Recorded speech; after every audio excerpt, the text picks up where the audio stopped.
Rafael, não conseguimos ouvir. Pediu-me para esperar, por isso é que eu não estava a falar. Não, por favor. Ok, muito bem. Antes de mais, muito bom dia. Adriano Novunga, muito obrigado pelo convite. Bom dia a todos os panelistas, bom dia a todos os presentes. É uma grande honra falar sobre, partilhar essa experiência com os meus irmãos moçambicanos. Não é uma experiência do qual os angolanos se possam orgulhar, falar do Fundo Soberano, mas é importante para que outros não sigam os maus exemplos. E porquê? Porque há exemplos que não são bons, por serem maus, por serem exemplos do que não se deve fazer. O Fundo Soberano de Angola é um desses bons, maus exemplos. Começou muito mal, continuou pior e hoje praticamente foi condenado à irrelevância. O Fundo Soberano, em 2011, denominava-se Fundo Petrolífero de Angola. E, a partir de 2011, adotou a designação de Fundo Soberano. Inicialmente, teve uma dotação de 5 mil milhões de dólares e tornou-se o segundo maior fundo da África subsaariana após o fundo do Botsuana. Além dessa dotação inicial, o fundo deveria receber anualmente o equivalente a 5% da produção petrolífera de Angola. Poderia ter sido um fundo muito rico e contribuído para a riqueza de Angola. Mas não foi rico nem contribuiu para a riqueza do país. Apenas contribuiu para a riqueza de um indivíduo e dos seus associados. O primeiro presidente do Fundo Soberano foi um técnico com reputadas credenciais em finanças, Armando Manuel, que depois foi nomeado ministro das Finanças. E é a partir daí que entra o filho do então presidente José Eduardo dos Santos, que não tinha qualquer experiência nesse setor ou em finanças, apesar de alguns estágios que tinha feito. José Filomeno dos Santos assumiu a presidência do fundo e a partir daí foi o descalabro. Este é o primeiro mau exemplo a reter, quando, por nepotismo, os dirigentes nomeiam os seus filhos e familiares para cargos muito importantes, para os quais não estão talhados. Para além da óbvia questão de nepotismo, temos aqui, basicamente, a entrega de um bem do Estado a alguém que acaba por destruir esse bem. E o que é que o José Filomeno dos Santos fez? Pegou nos 5 mil milhões de dólares e entregou a gestão deste fundo ao seu sócio e amigo Jean-Claude Bastos de Moraes, um angolano suíço, e basicamente estamos aqui a falar aberto a um charlatão. E com esta gestão, e agora vamos aos factos, por exemplo, basicamente o que é que Jean-Claude Bastos de Moraes fez? Dos 5 mil milhões de dólares, Jean-Claude não fez a gestão desse fundo, na verdade. A maior parte do dinheiro investiu em empresas de fachadas criadas pela sua holding Quantum Global. Criou um grupo empresarial e investiu grande parte os fundos investidos do fundo foram parar as suas empresas. Pouco mais de 2.500 milhões de dólares. E para investir esse dinheiro nas suas próprias empresas de fachada, Jean-Claude Bastos de Moraes cobrou ao Fundo Soberano honorários que chegam aí, e taxas no valor de $500 milhão ou 500 milhões de dólares. Temos aqui uma situação em que um indivíduo recebe fundos do Estado para gerir, investe esses fundos nas suas próprias empresas se criou para esse efeito e cobra $500 milhão em honorários.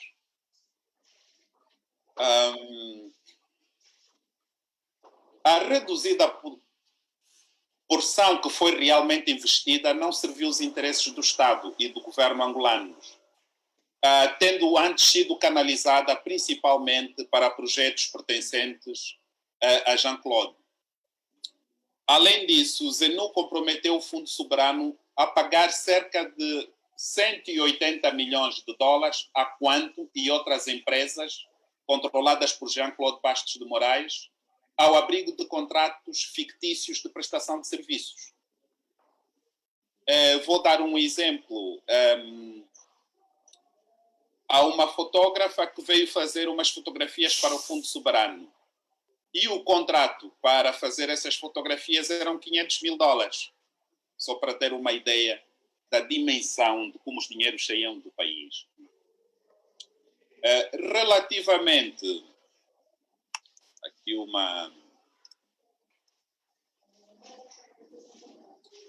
relativamente à questão do...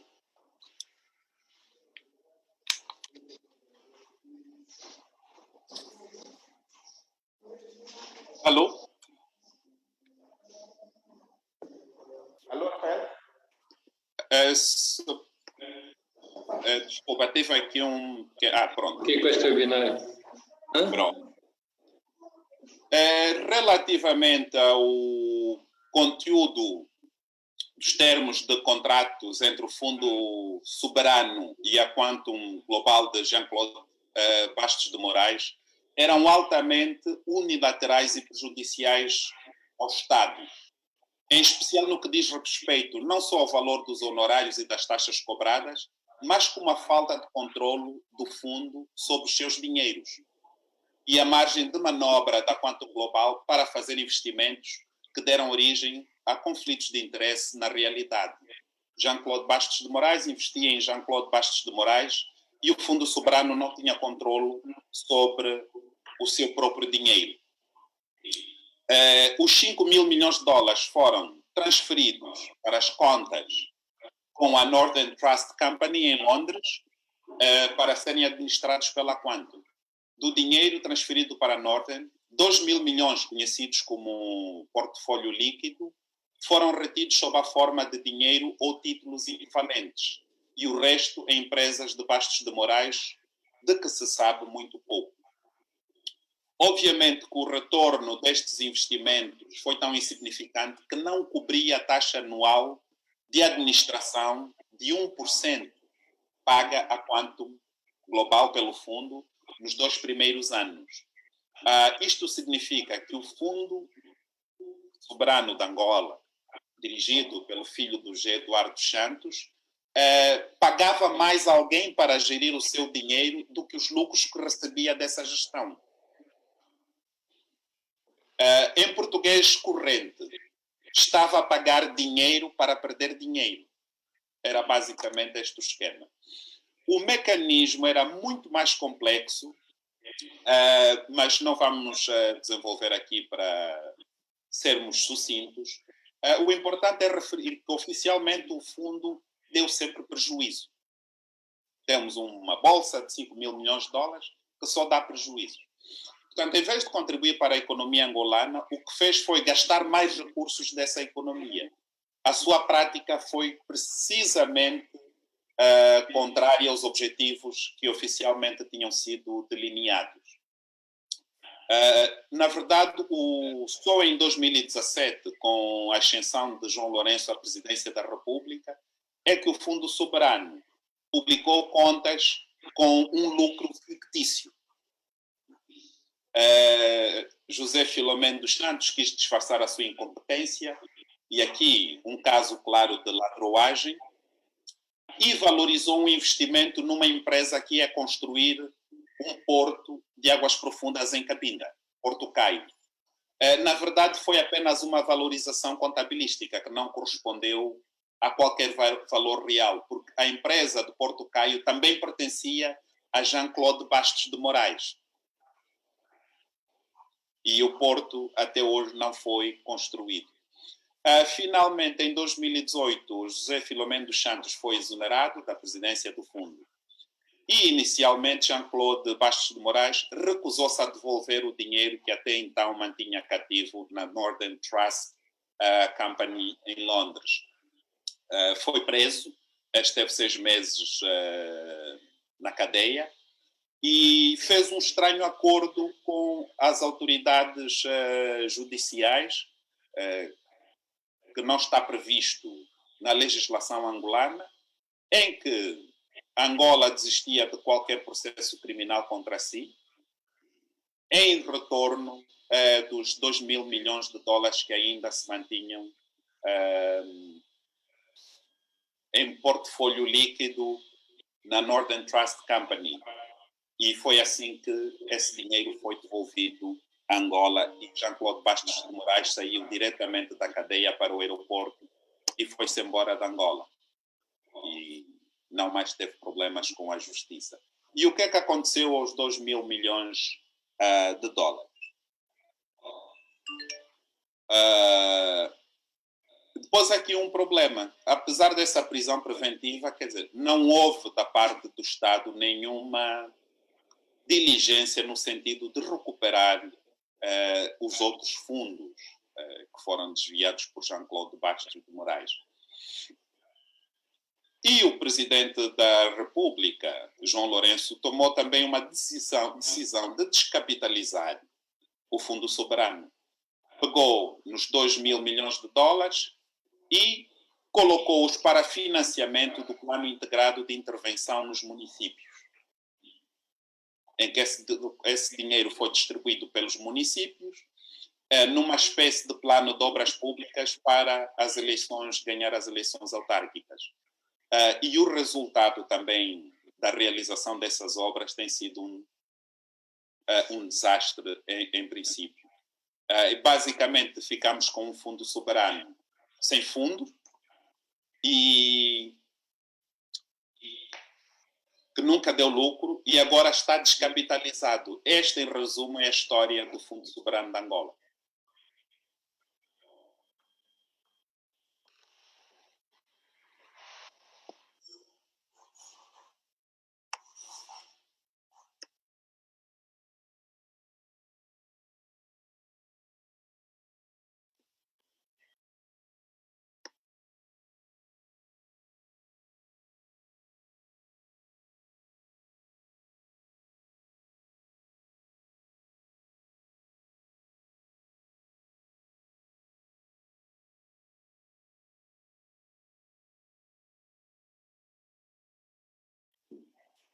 Muito obrigado, Rafael, por estas considerações em torno do Fundo Soberano de Angola. Ficou um fundo sem fundos, não é? Um fundo que nunca deu, só deu prejuízo. Esta é a história angolana. Nós, moçambicanos, a população de Moçambique, nos interessamos bastante pela história de gestão dos recursos naturais, particularmente os hidrocarbonetos e os fundos, os recursos daí resultantes, não somente porque é uma experiência internacional de que se aprende, e pelas relações de irmandade entre os dois povos, mas é fundamentalmente porque os nossos dirigentes aqui da Frelimo aprendem dos angolanos do MPLA.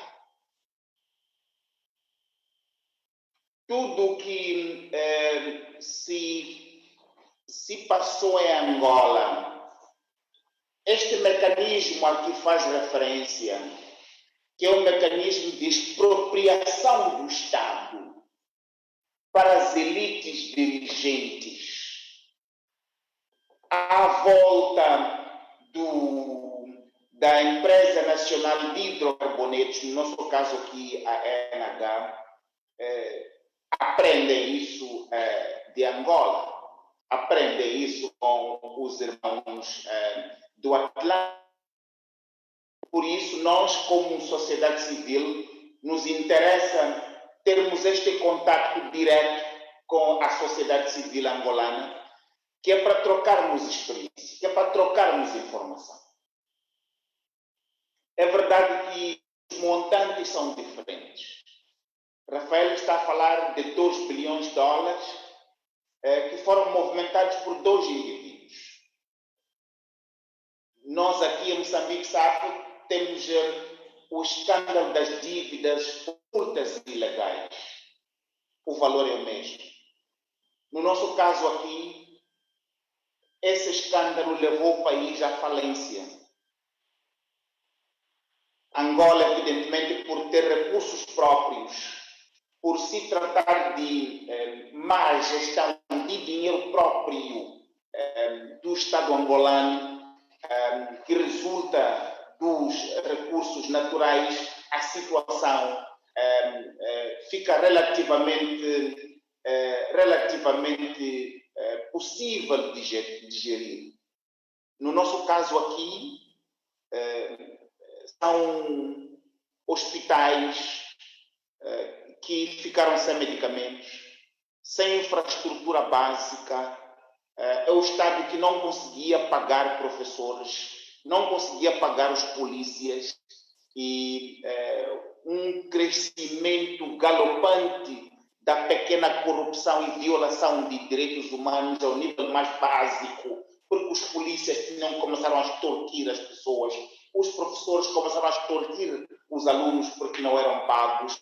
Portanto, a pirâmide da corrupção lá em cima com os grandes chefes desceu para os funcionários públicos porque não tinham salário para começar a obter junto do público com o que viver, assim dizer. Então, essa é uma história que se assemelha em magnitudes diferentes, mas é a mesma história. Mas nesse debate eu sou moderador. Vou convidar os meus discussantes.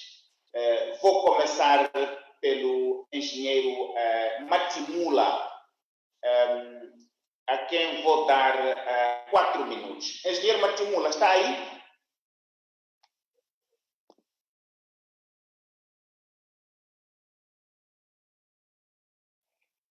Às ordens, estou às ordens.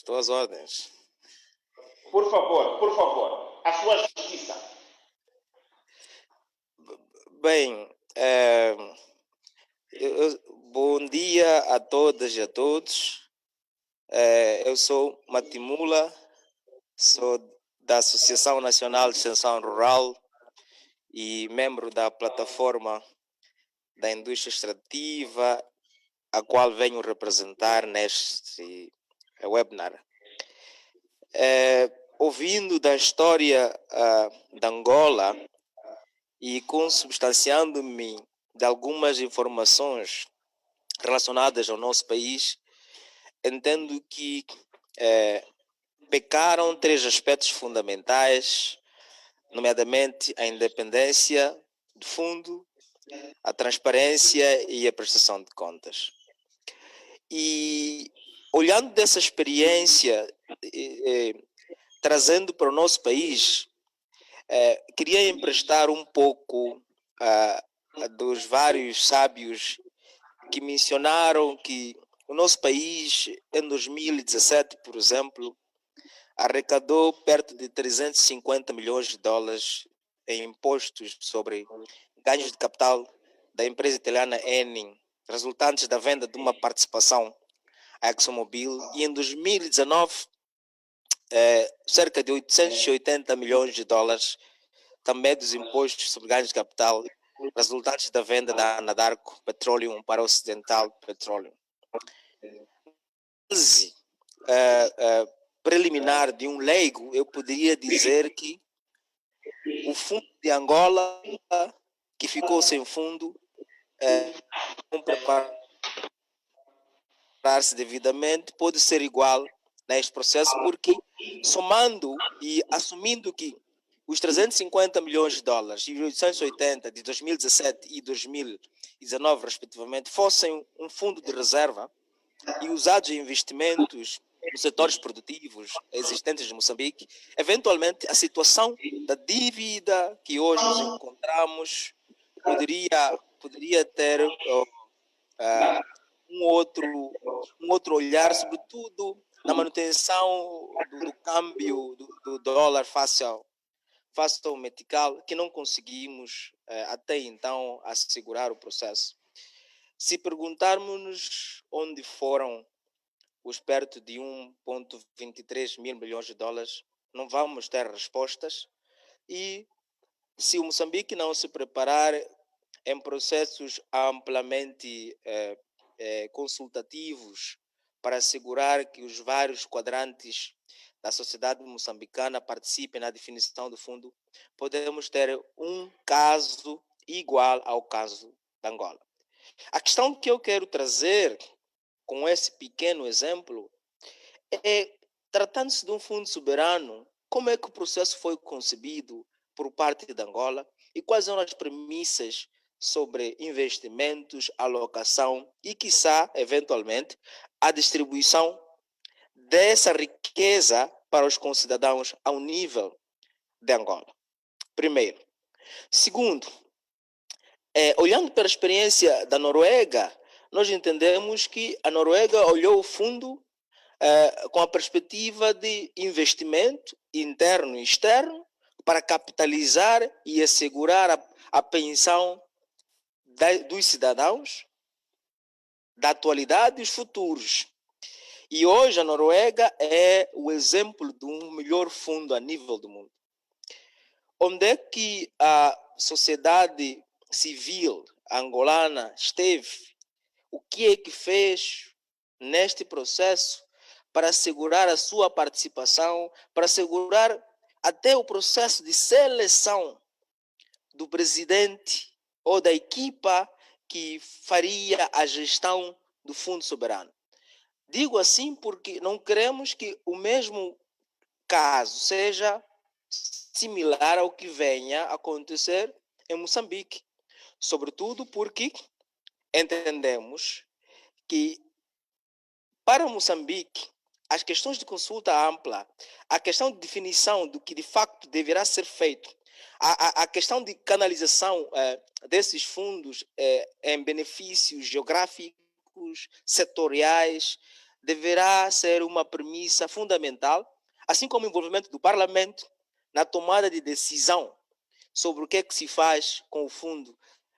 Entendi que dos 2 milhões de dólares que foram devolvidos para a soltura de um dos compatriotas angolanos, foi decidido pelo presidente da República em usar em novos processos, sobretudo os autárquicos, no caso de Moçambique, no caso de Angola, municipais. Esse processo de decisão foi consultativo, houve um processo de apropriação por parte do Parlamento. Em que momento a sociedade civil interveio neste processo?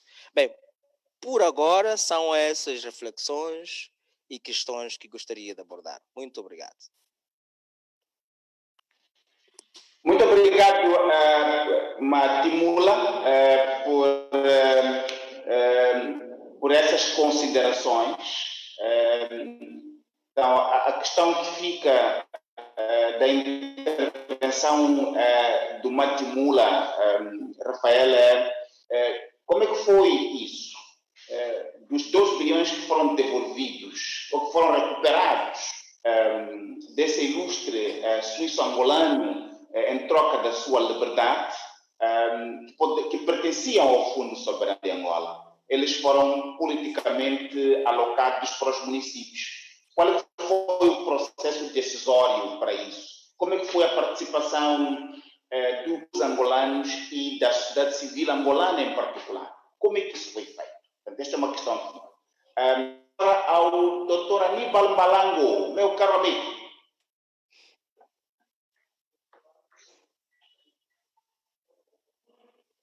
Doutor Aníbal Malango?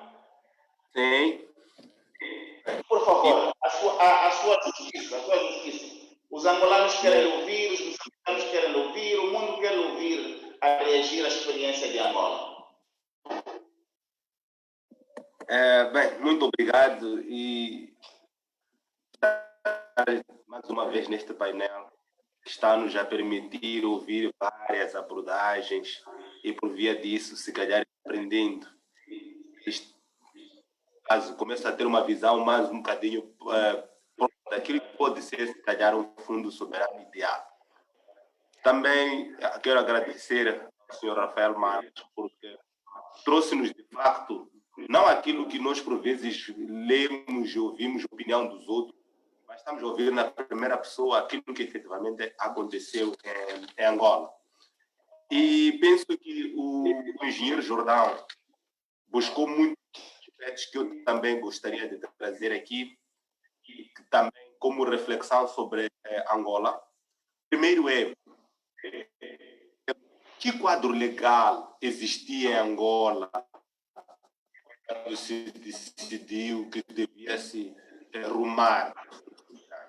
O que pretendia Angola com a criação do Fundo Soberano? Porque aqui parece foi buscar ver o que os outros estão a fazer e copiar, não necessariamente adequar aquilo que é a realidade de cada país. E eu penso que isto é crítico. É importante que, por exemplo, indo para o nosso caso, Moçambique, temos a possibilidade de decidir se queremos um fundo, que tipo de fundo nós queremos, para que irá servir, tendo em conta as nossas necessidades atuais e também no que diz respeito à forma em que nós vamos investir.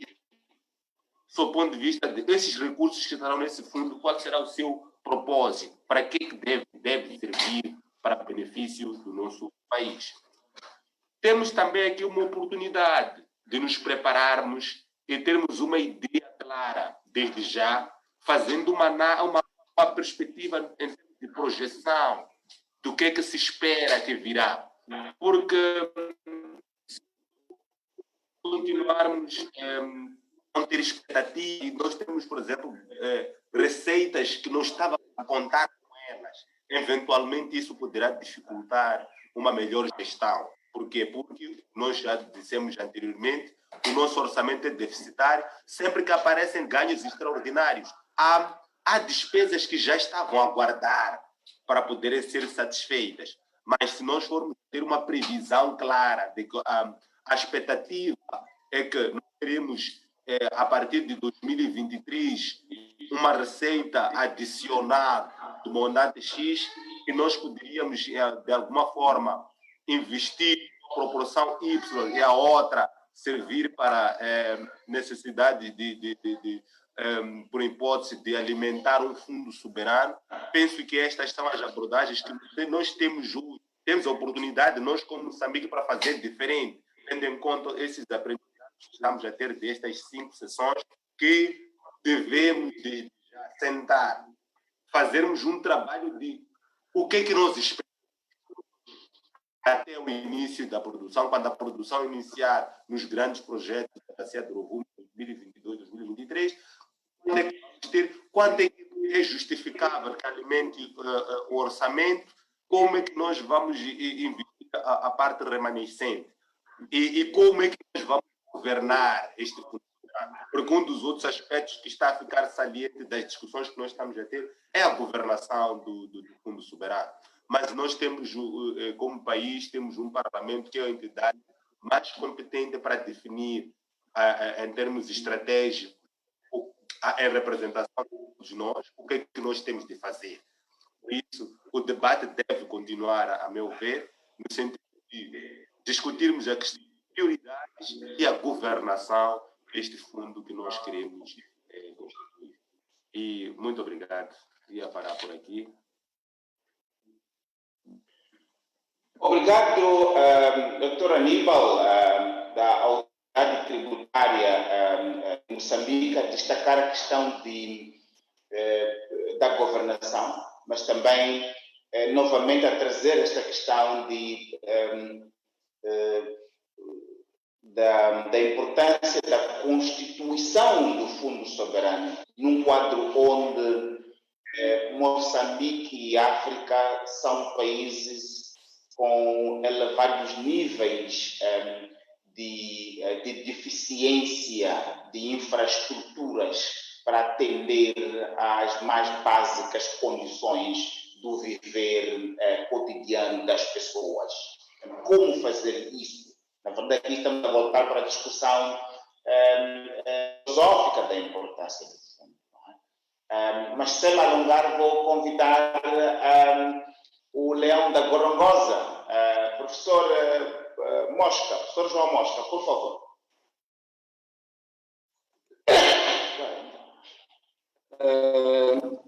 Bom dia, obrigado pelo convite, Novonga.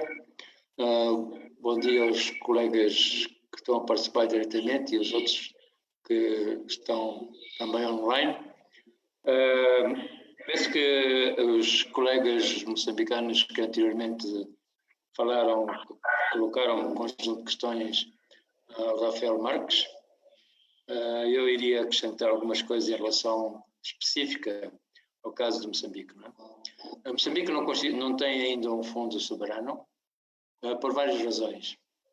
Primeiro, porque ainda não existem recursos suficientes a partir dos recursos, receitas dos recursos naturais, para constituir o fundo, um fundo que tenha certo significado e capacidade financeira para intervir em situações que forem definidas. Os volumes são baixos, primeiro, até o momento. Em segundo lugar, as próprias empresas exploradoras de recursos naturais, sobretudo o gás, têm vindo a adiar sucessivamente o investimento, os diferentes tipos de investimento e a própria exploração de gás, por razões diversas. Falou-se em 2017, 2023, 2021, agora 2023. Certamente que não será em 2023 por razões múltiplas. Segundo, as empresas petroleiras têm grandes benefícios fiscais. Significa que as receitas fiscais para o Estado moçambicano são limitadas em consequência desse grandes benefícios fiscais que têm e o início de pagamento de impostos muito posterior ao início da sua atividade. Terceiro, as mais-valias que temos recebido das transações em bolsa entre empresas multinacionais de petróleo têm sido utilizadas por Moçambique principalmente para cumprir compromissos financeiros internacionais de Moçambique, sobretudo a dívida externa e, em particular, a dívida relacionada a Moçambique, que preocupa os investidores numa perspectiva de investimento e, portanto, isso acontece. No entanto, as mais-valias não vão sim para o Banco de Moçambique, mas são utilizadas pelo Orçamento do Estado como reforço do Orçamento do Estado, reforço de receitas, para os fins principalmente para os fins que eu referi. Quando chegam situações de emergência, como por exemplo as calamidades naturais, o Idai, o Kenneth, agora situações de deslocados de guerra no norte, situações do centro do país, etc. Esses recursos não aparecem simplesmente porque não existem, foram gastos para pagar dívidas e compromissos externos, sobretudo a dívida relacionada com o exterior e, em particular, com as dívidas ocultas. Portanto, o Estado está a capitalizar-se, a reforçar o seu próprio orçamento, no lugar de ser o Banco de Moçambique a começar a constituir um fundo soberano por pouco significativo em termos de grandes valores que possam vir a existir no futuro, talvez. Outro ponto que eu queria colocar é a transparência do processo. Até o momento não existe transparência na medida em que as discussões havidas sobre o Fundo Soberano são discussões num âmbito muito restrito governamental. Houve uma primeira grande reunião de troca de experiências com Noruega, Timor-Leste, não sei se Angola acho que não veio, etc.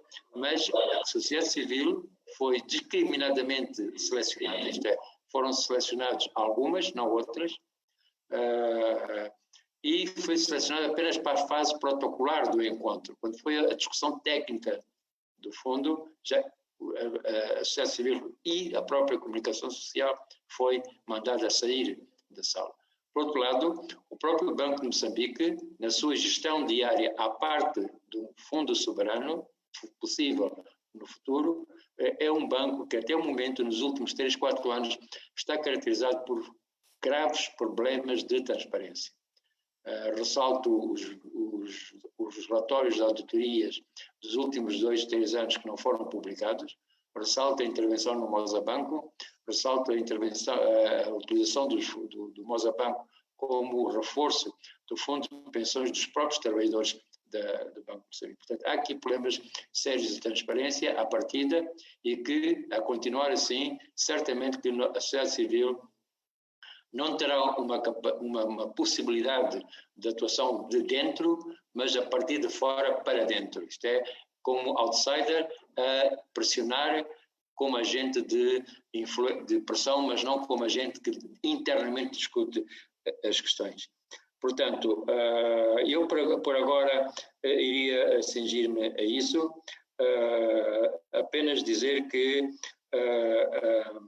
o fundo soberano, foram feitas algumas propostas da sociedade civil sobre como deveria funcionar o fundo soberano, quem deveria constituí-lo, as formas de gestão, para que objetivos seriam utilizados os recursos, etc., mas não houve qualquer tipo de resposta a essas iniciativas da sociedade civil, no sentido de discutir com o Banco de Moçambique, com as finanças e com outros ministérios da governação, esse assunto. Portanto, há aqui problemas também, não só de transparência, mas de comunicação e de falta de auscultação da sociedade civil e também de alguns técnicos que não trabalham na governação e que alguns deles são considerados, pelo menos têm a imagem de serem os grandes gurus, entre aspas, da sociedade moçambicana em certas áreas, sobretudo na área da economia, onde eu estou mais relacionado, e do desenvolvimento. Portanto, por agora, era isto que me trazia agora para conversar e ponto final. Muito obrigado. Muito obrigado, professor João Mosca,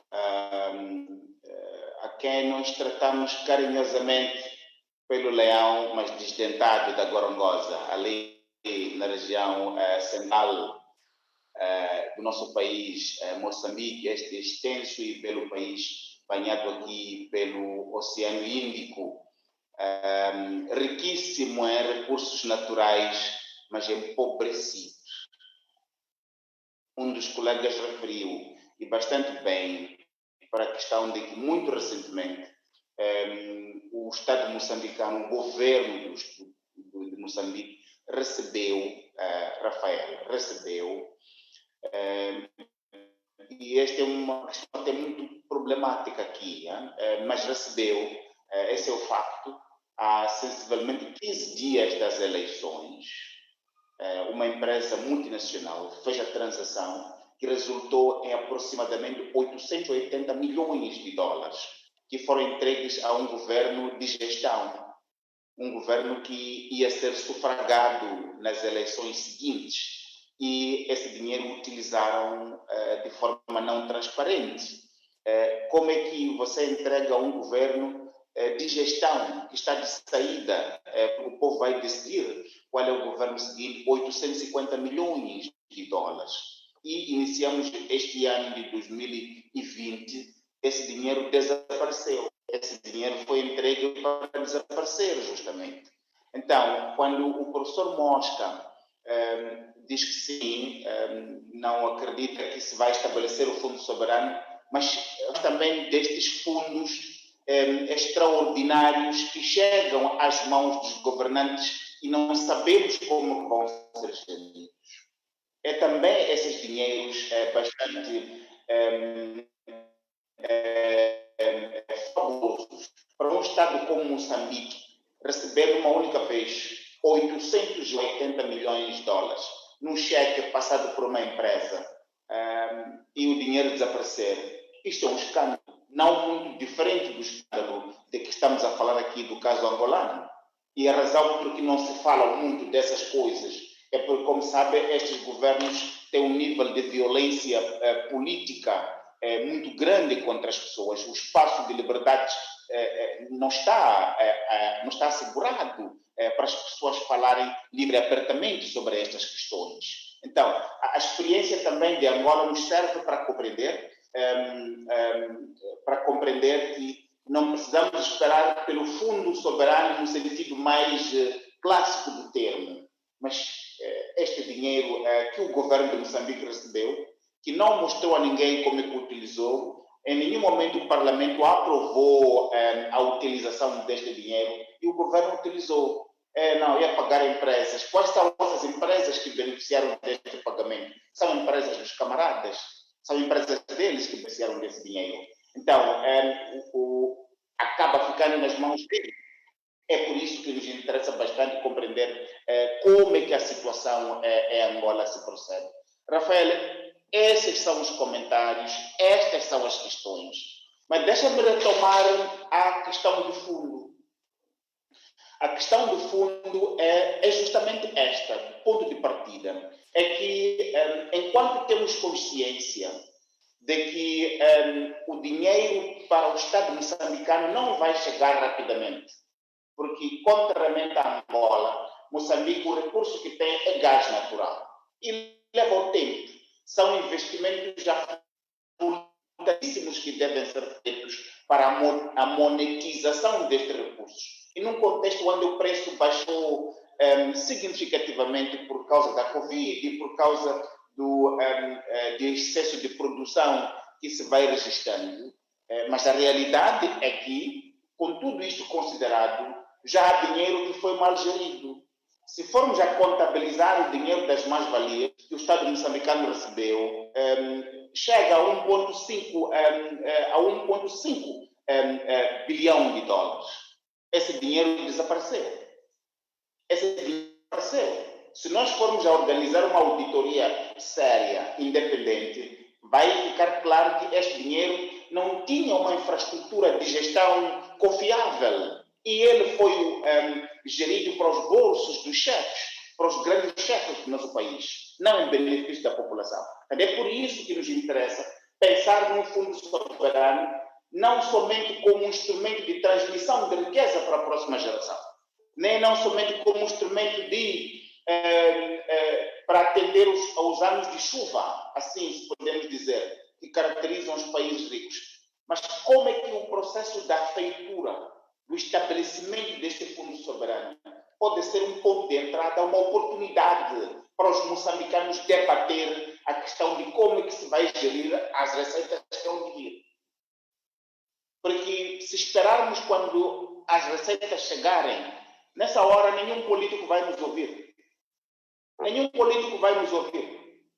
Não, os políticos vão correr ali, vão entrar lá no fundo lá para comer. Ninguém vai nos escutar. Então é por isso que estamos interessados em discutir isto agora. O Banco de Moçambique tem estado a fazer discussões técnicas sem envolver a sociedade. O Banco de Moçambique, liderado pelo Dr. Zandamela, tem estado a organizar sessões técnicas sem envolver a sociedade civil. Isso é completamente errado. Em pleno século XXI, com todas as experiências de má gestão neste país, que levaram o país à situação que ele está, é inaceitável que uma instituição do Estado possa ainda chamar a si o desenho de um instrumento tão importantíssimo como este, sem envolver a sociedade civil, alegadamente porque é o órgão que está a fazer, vai apresentar a um outro órgão, etc. Então, está a corroer aquilo que é o sentimento de que nós tínhamos de que o Banco de Moçambique era um pilar de integridade, mas é mais doméstica. Mas vale a pena partilharmos consigo, Rafael, que é para nos ajudar a refletir melhor as dinâmicas. Mas queremos compreender como é que foi feito o processo angolano, como é que ele foi desenhado, como é que foi esta questão de se nomear o filho do presidente. Não, mas como é que o filho do presidente pode, de repente, estar a governar um fundo de 5 bilhões de dólares? Como é que o filho do presidente tem que fazer isso? Aqui em Moçambique não temos muito essa experiência dos filhos dos dirigentes serem colocados nessas posições. Mas temos outra fórmula, são os empresários de sucesso. Portanto, todos os concursos públicos chorudos em forma de ajuste direto são entregues aos filhos dos dirigentes que são tidos como empresários de sucesso. Desde o presidente Chissano, o presidente Guebuza e agora o presidente Nyusi. A fórmula difere um pouco, mas o resultado é o mesmo. Mas nos fala lá um pouco daquilo que é as coisas. Como é que as coisas chegaram à situação onde está? O doutor Aníbal colocava a questão de que quadro legislativo existe. Será que havia um quadro legal claro sobre como é que isto vai funcionar e como é que isto vai ser gerido? Uma última questão que eu queria colocar ao Rafael.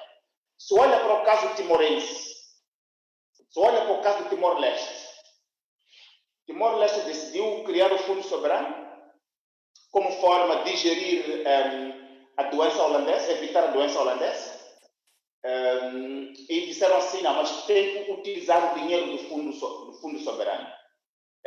Mas agora estão-se a debater com a questão de que a produção do petróleo está a reduzir significativamente. Qual é a situação de Angola neste momento?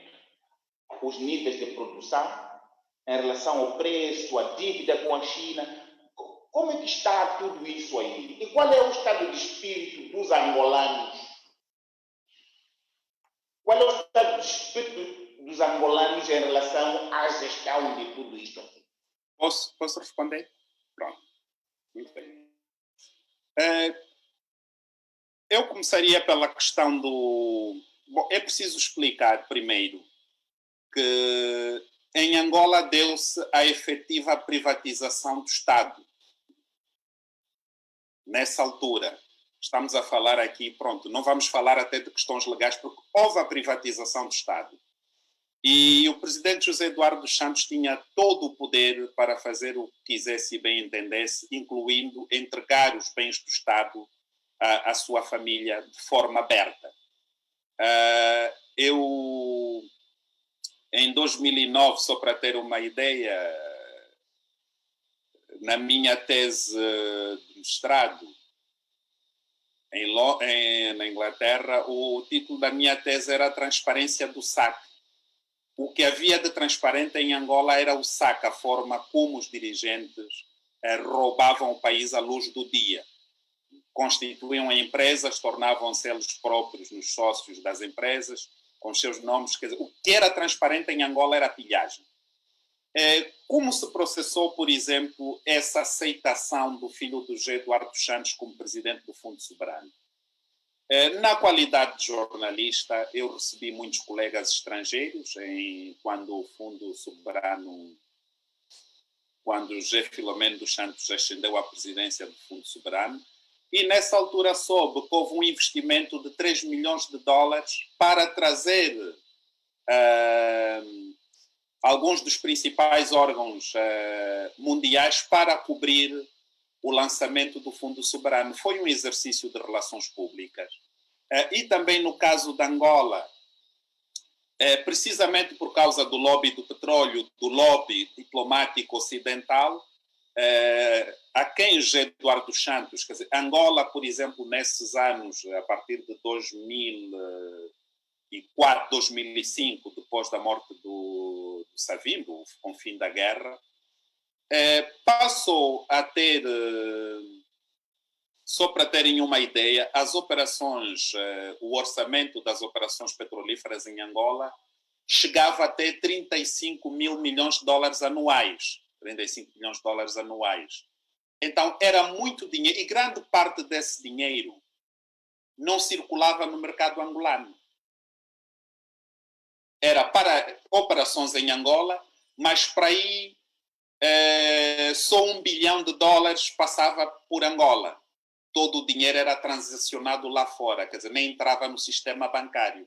Então, tanto as multinacionais, os governos ocidentais e outros, estavam a ganhar muito dinheiro com o boom do petróleo em Angola. Interessava-lhes a manutenção do José Eduardo dos Santos e fechar o olho a tudo o que fizesse de errado. Houve grande publicidade para, por via da legitimação internacional, sobretudo na grande mídia internacional, de José Filomeno dos Santos como presidente do Fundo Soberano, para que a sociedade civil angolana calasse a boca e deixasse de reivindicar. Nós costumamos a dizer que vale mais a legitimação do governo pelo exterior do que pelos seus próprios concidadãos, não? Ou dos governantes. Esse era o quadro político que se tinha desenhado. A sociedade civil em Angola sempre foi muito fraca, sempre foi incipiente na sua forma de agir. Este é outro dos grandes problemas também. E diante dessa grande pressão internacional de total apoio a José Eduardo dos Santos, não houve sequer muitos comentários por parte da sociedade civil. O processo passou. Mas devo dizer que isto, nessa altura, até quando o Fundo Soberano foi criado, a ideia inicial do José Eduardo dos Santos era nomear Isabel dos Santos para presidente do Fundo Soberano. Houve alguma objeção dentro da própria presidência da República, que eu sei de fontes fidedignas, e foi então nessa altura que ele decidiu não nomear Isabel dos Santos, que era extremamente visível, e então decidiu nomear o filho, que ainda não era muito conhecido, sobretudo no mundo dos negócios. Foi a única concessão que ele fez, substituir um filho por outro. Em relação ao processo de transferência dos 2 mil milhões de dólares para o programa das autarquias, não houve consulta. É uma decisão que ocorreu de forma administrativa, não é? Foi uma decisão presidencial e ponto final. A sociedade civil em Angola normalmente tem capacidade para gritar 2 dias e o assunto depois morre. E foi o que basicamente aconteceu também com essa transferência do PIM. E temos visto os gastos feitos nas províncias, algumas das obras feitas com este PIM, são basicamente obras para engordar os bolsos dos administradores municipais, algumas delas absurdas, incompreensíveis, mas o que é que aqui a sociedade civil faz? Posta umas fotos dos placares com as obras, há alguma discussão na sociedade civil. A sociedade civil angolana não é organizada, não é estruturada, não tem liderança e não é consequente, nem é consistente nas suas ações. E por conta disso, podemos notar algumas ações dispersas, e, por exemplo, usa-se muito as redes sociais, mais para o disse que me disse do que realmente para estruturar ideias e defender ideias que tenham a ver com o bem comum. Esse é um dos maiores problemas que nós enfrentamos em Angola. Mas eu penso que com essa questão do enquadramento político de privatização do Estado, não havia qualquer hipótese de sequer questionarem-se essas decisões e havia todo o apoio internacional para que as coisas fossem assim. Alguma questão que eu tenha deixado de fora? Pronto, tentei de forma muito resumida. Muitíssimo obrigado, Rafael. Este é um quadro problemático. A última vez que estive em Luanda, pela OCISA, ainda tivemos discussões muito importantes na Assembleia Nacional de Angola à volta do orçamento. Discussões importantíssimas à volta do orçamento. Guardo ainda algumas memórias que fiz com a Amacon, a empresa dos transportes, não sei se ainda existe, mas o tráfego rodoviário não, por causa da rede viária mesmo, da parte urbana da marginal de Luanda, não condizia com petrodólares, como eram conhecidos no caso de Angola. Uma pergunta muito direta é: o que é que falhou naquilo que é o sistema político angolano? O que é que falhou? Deixa-me recordar uma coisa. A última vez que o presidente José Eduardo dos Santos esteve aqui na Bela Maputo, como ele dizia, ele vinha participar numa reunião da SADC. Vinha para ficar 2 dias, acabou encurtando a sua estadia. Fez umas visitas aqui, viu o nível um pouco do desenvolvimento que havia. No seu entendimento, e ainda me recordo muito bem das frases que o presidente José Eduardo dos Santos utilizou no seu discurso. Ele dizia: Moçambique tem a sorte de ter os doadores da comunidade internacional a apoiar o seu desenvolvimento. Tem o apoio da comunidade internacional. E um jornalista internacional, penso que é de Mail Guardian, na altura, dizia que mas Angola tinha os petrodólares, por que não os utilizar para o desenvolvimento? É a volta disto, Rafael, que eu quero pedir que rapidamente refletisse. O que é que falhou antes de chamarmos as questões que estão colocadas no nosso chatbox? Rafael. O que falhou foi precisamente o facto de Angola ter sido basicamente dirigido por um bando de ladrões. Não podia dar certo o país. Houve, da parte do MPLA, a decisão a determinada altura de estabelecer, por procuração do ponto de vista administrativo, uma burguesia nacional. Era um discurso oficial de estabelecimento da burguesia nacional. E o que é que se fez? Houve a repartição dos recursos do Estado entre algumas famílias escolhidas a dedo. E, por acaso, aqui até eu vou só citar, e isso pode parecer chocante, o que disse a filha do primeiro presidente angolano, Agostinho Neto, Irene Neto, e já perceberão porque é que eu digo isso, porque as palavras dela, às vezes, e eu sou suspeito, não é? Como indivíduo que sempre foi crítico, podem dizer: olha, o Rafael Marques está a exagerar.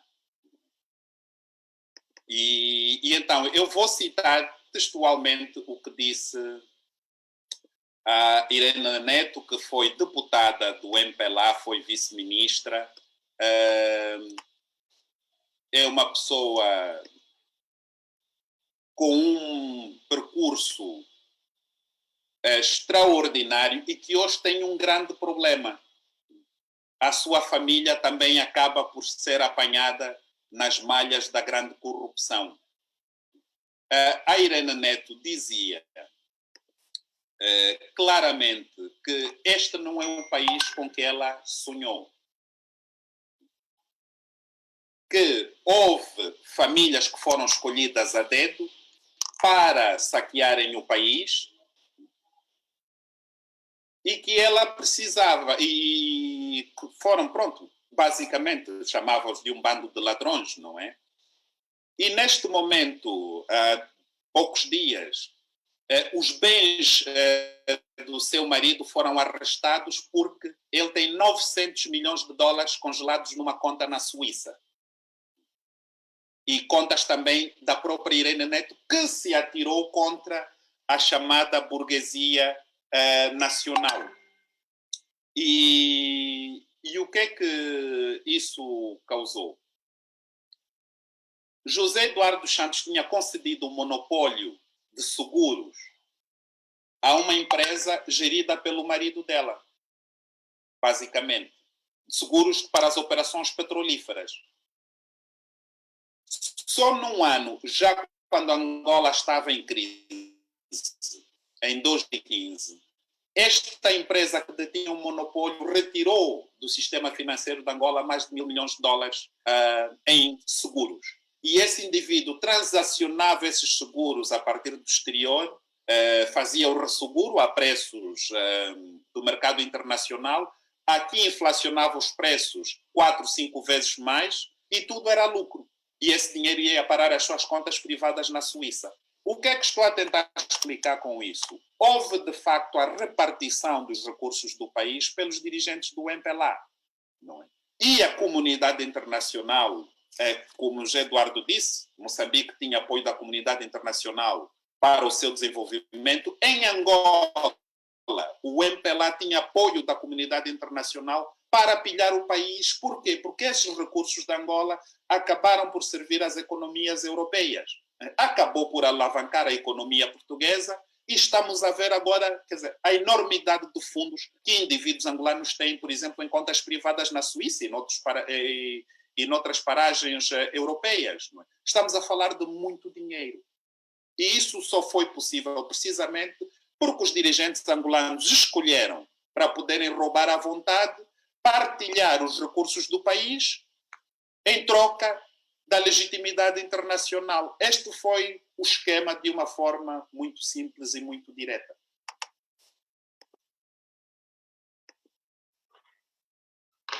Chocante, Rafael. Isso é chocante. Disse que ia me chocar e é chocante. É chocante, realmente. E nós, é assim, nós normalizamos de tal forma a corrupção em Angola, o saque em Angola, que não...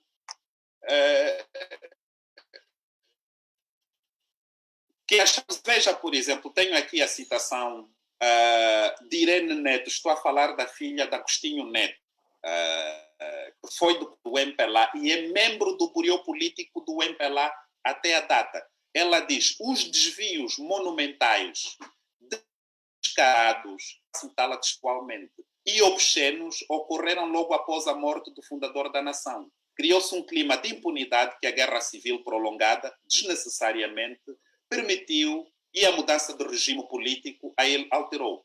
A partir daí, seja porque se aventou a criação de uma burguesia nacional escolhida a dedo e não por mérito próprio, com a dilapidação do erário público para a acumulação primitiva de capital de alguns eleitos em detrimento da maioria, seja pela galopante ganância e voracidade de velhos e jovens ambiciosos, deslumbrados pelo reluzir das pratas e de mil loiros.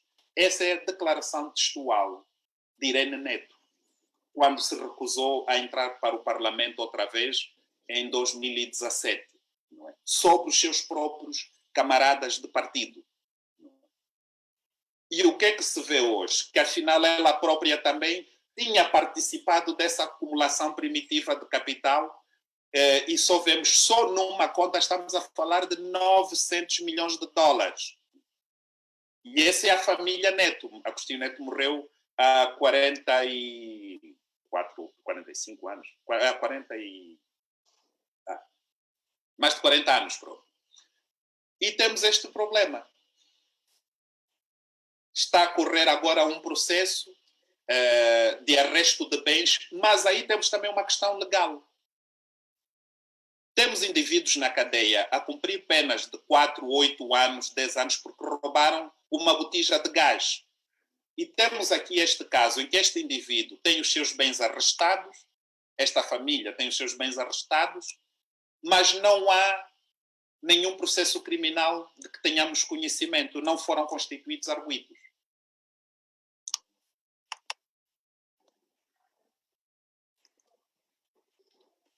Muito obrigado, Rafael. Muito obrigado, Rafael. Vou abrir mais uma ronda para os meus discussantes. Estou a ver ali o Leão da Gorongosa, já não consegue, está ali a levantar a reia, a fufar, quer falar. Leão da Gorongosa, professor João Mosca, é contigo, meu amigo.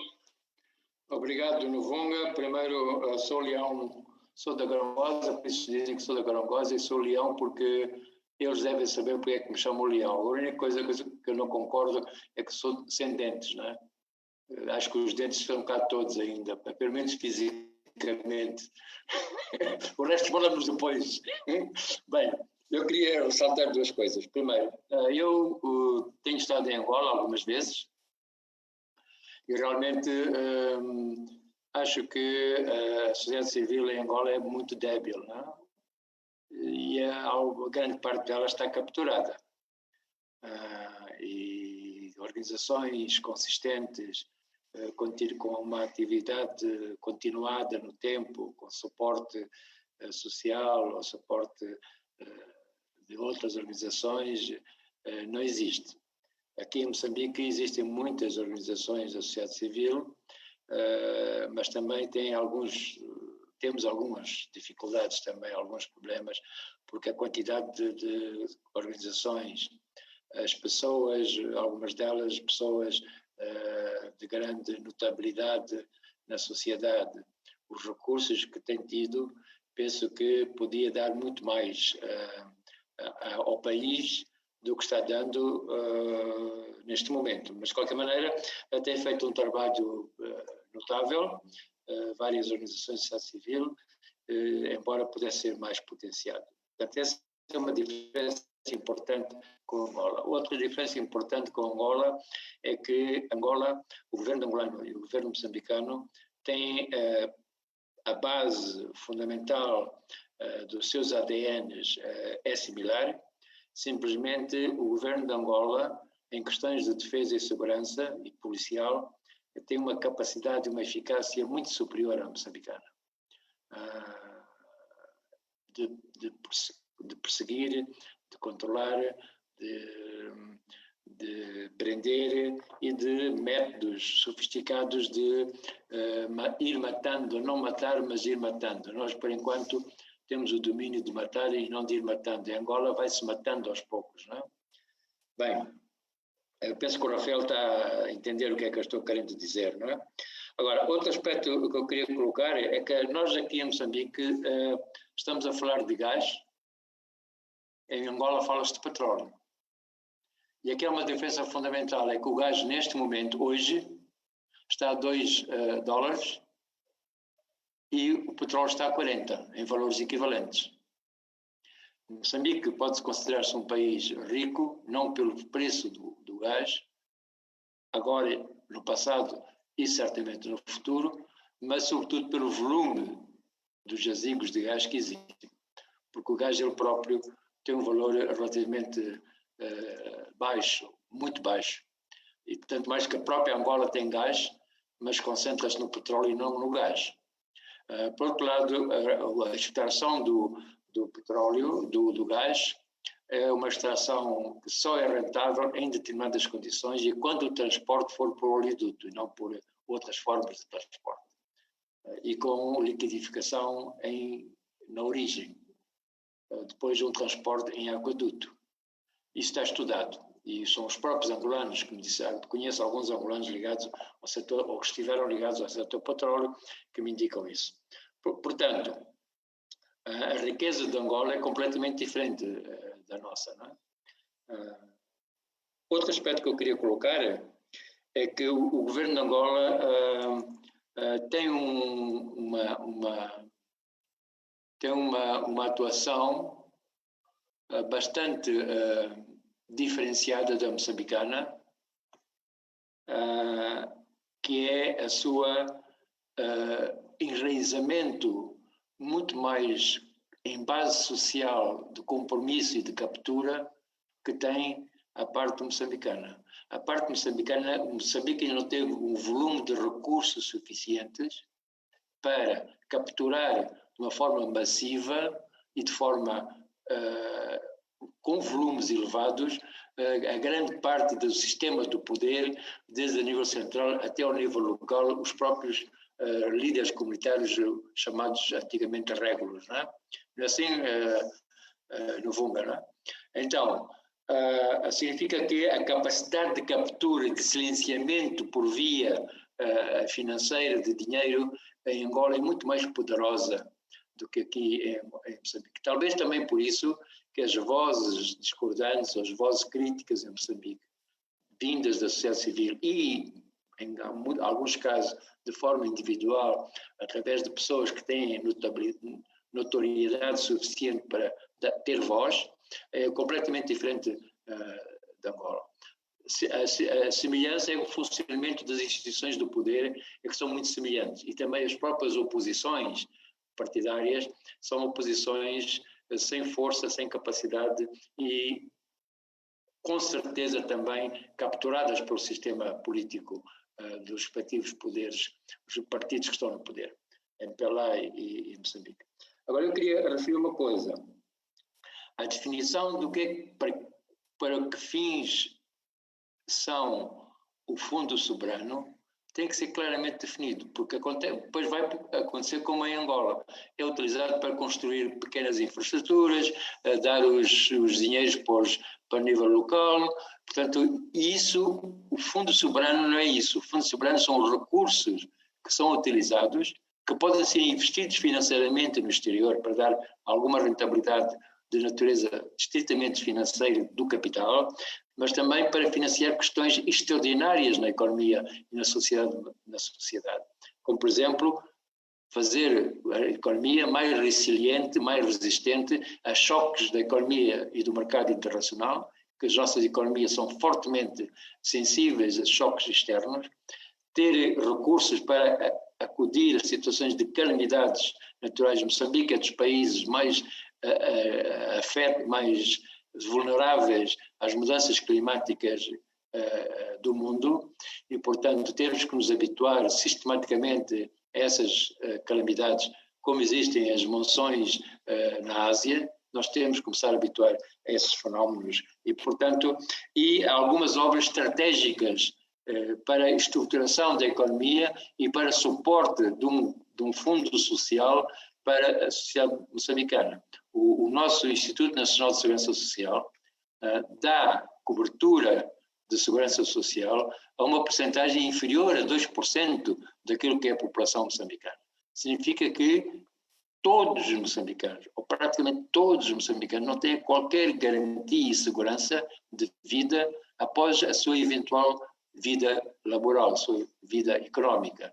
Então, esses fins têm que ser claramente definidos no Fundo Soberano. Mas o que está a acontecer do ponto de partida é que os diferentes fundos que aparecem dispersos, as mais-valias, os dólares que são entregues ao partido para as eleições, etc., são gastos como despesas correntes. Isso não pode acontecer nunca. Então já deixa de ser um fundo soberano, passa a ser um orçamento normal do Estado, ou gerido pelo Banco de Moçambique, ou gerido pelo Ministério das Finanças.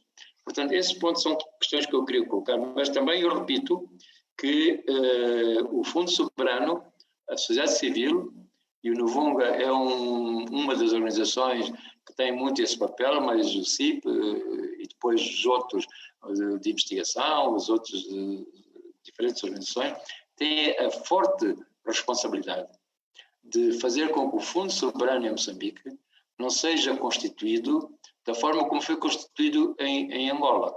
É preciso haver participação, é preciso haver transparência em diferentes aspectos legislativos, de forma de utilização dos recursos, da sua gestão, quem nomeia quem, etc. Portanto, se essa oportunidade de intervenção forte da sociedade civil não acontece, teremos uma condição semelhante àquilo que se passou em Angola, com certeza, porque a natureza e os princípios constitutivos, políticos e ideológicos e o próprio ADN da captura, da corrupção, sem princípios, tudo isso somos iguais, nós os angolanos. Portanto, no Vonga você tem uma pesada responsabilidade às suas costas, e o leão tem dentes, portanto ainda pode morder, e também pode morder assim se você não atua devidamente. Obrigado.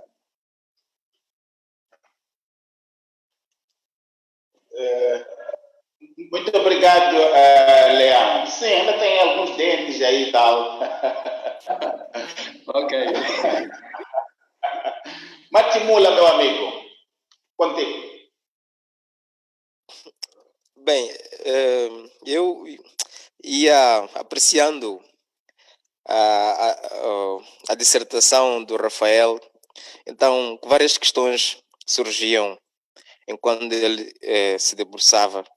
E a questão que eu me fazia é o Fundo Soberano de Angola parece que foi um processo determinado de forma ad hoc, em que o processo de determinação da sua finalidade dependeu mais de um processo de divisão de recursos provenientes da exploração do petróleo entre os grandes. Mas há uma pergunta que foi colocada ao longo da sua dissertação. Angola tem um quadro legal, uma lei de fundo soberano, tem qualquer processo pelo qual a sociedade civil pode se apegar para exercer alguma pressão sobre o governo, sobre o parlamento e sobre outras entidades, porque em Moçambique, felizmente, embora tenhamos uma certa barreira em determinados processos de elaboração de legislação, assim como de participação, temos espaços de interação, mesmo exíguos, em que é possível penetrar e conseguir criar um certo nível de influência para que mudanças profundas possam ocorrer. O Dr. Nuvunga é uma das pessoas que liderou vários processos que culminaram com sucessos, sobretudo nos casos em que são apresentados. Entendo eu que verifica-se hoje que há arresto de bens, etc, mas em momento algum se percebe como é que esses indivíduos são culpabilizados pelo dano que causaram ao país. Felizmente, nós temos a sensação que, de acordo com as projeções, a partir de 2030, 35, Moçambique começa a ter ganhos um pouco significativos, caso, pelo menos para o projeto coral de FLNG, algum ganho significativo que pode constituir parte do que se prevê que venha a ser o Fundo Soberano. Então temos aqui um espaço de 5, 10 anos para discutir de forma mais aprofundada, e eu acho que não há pressa, na minha opinião, não há pressa para definirmos que tenhamos um Fundo Soberano hoje. Mas a grande questão do fundo entende-se que o Fundo Soberano pode ser similar a uma política de gestão de receitas, em que se define o que é que se faz com a receita que provém do setor mineiro e de hidrocarbonetos.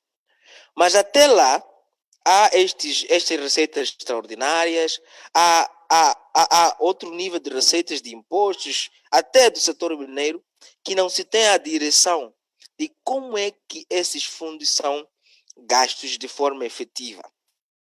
Aí, o risco maior é o futuro, porque o futuro prepara-se hoje, e o fato de não começarmos a definir pelo menos processos de forma consultiva, em como é que os fundos advindos do setor extrativo poderão ser usados, corremos o risco de chegarmos até o 2030, 2035, em que começa a ter as prováveis receitas, pelo menos do coral, do FLNG, em que também não se sabe qual é o destino.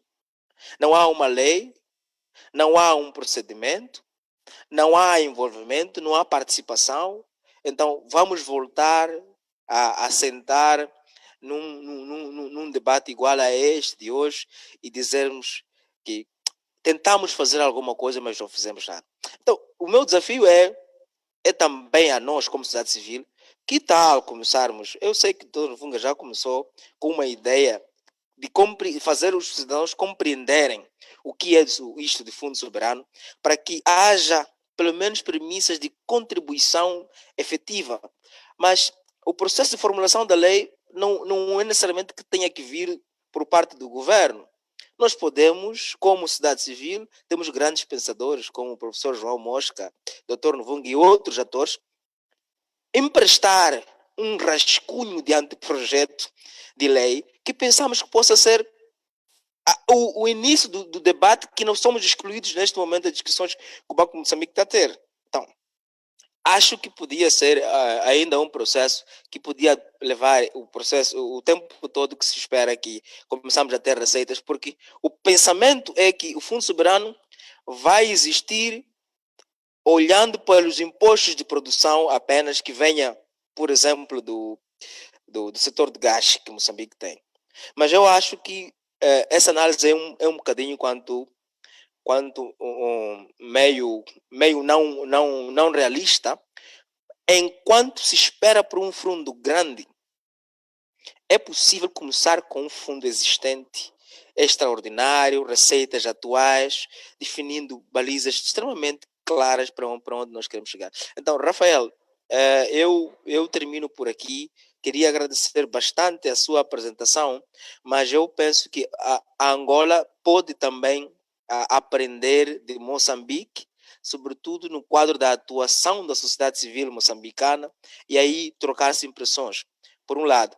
Por outro lado, é preciso exigir legislação, porque se o Fundo Soberano for estabelecido sem uma lei específica que clarifica como é que se contrata o presidente, até como se contrata o presidente do fundo ou o gestor do fundo, que tipo de receitas vão ser parte do fundo, como é que é o processo de investimento, qual é a percentagem que se aloca a nível exterior, qual é a percentagem que vamos usar para garantir a estruturação ou estabilidade da moeda nacional, qual é a percentagem que se usa para eventos climáticos extremos, desastres naturais. Se assim não for definido, então vamos ter como o caso das receitas extraordinárias que foram usadas para o processo eleitoral e ninguém sabe onde está o dinheiro. E pronto, a vida vai andando e assim será. Então, muito obrigado, Dr. Luvunga, pela oportunidade e estamos juntos. Muito obrigado, Matimula, pelas reflexões que traz e o papel que a AENA faz a partir de Nampula, considerando este imenso Moçambique, este imenso e belo Moçambique. E penso que esta capacidade que a sociedade civil moçambicana encontrou de descentralizar a atuação, haver organizações que atuam a partir de Maputo, atuam a partir das províncias, isso traz este coletivo mais interventivo e nesse aspecto, e considerando até o processo de descentralização em curso em Angola, pelo aqui, porque sabemos que expertos, no sentido mesmo de expertos do mandato pelo Estado moçambicano, tentam apoiar o processo angolano de descentralização. E nós não estamos satisfeitos com o processo moçambicano de descentralização.